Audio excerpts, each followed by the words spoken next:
उद्धव ठाकरे आणि राज ठाकरे मुंबई महानगरपालिका निवडणुकीसाठी एकत्र आले तरी काहीही फरक पडणार नाही असं वक्तव्य गृहराज्यमंत्री योगेश कदम यांनी केलेलं आहे। 25 वर्ष मुंबई पालिका उद्धव ठाकरेंच्या हातात असताना सुद्धा मराठी माणूस मुंबई बाहेर फेकला गेल्याचं त्यांचं म्हणणं आहे। तर 2.5 वर्ष मुख्यमंत्री असताना सुद्धा उद्धव ठाकरेंनी मराठी माणसासाठी एकही महत्त्वाचा निर्णय घेतला नाही। फसव्या राजकारणाला मुंबईकर कधीही साथ देणार नाही असंही योगेश कदम यांनी म्हणत थेट उद्धव ठाकरेंनाच टोला लगावलाय।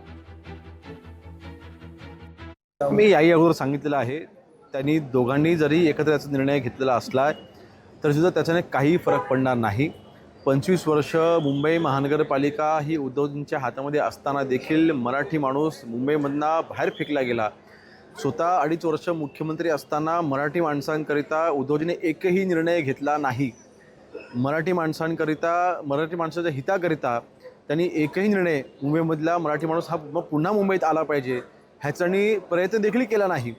आणि म्हणून एकनाथ शिंदे साहेब मुख्यमंत्री असताना आणि आता ते गृहनिर्माण मंत्री असताना मुंबईमधला बाहेर गेलेला मराठी माणूस पुन्हा मुंबईत आला पाहिजे ह्यासाठी त्यांनी जे प्रयत्न करत आहेत, मला वाटतं ह्याकडे मुंबईकर जास्त लक्ष देतील। लोकशाही मराठी ऐका, पहा, जागरूक रहा।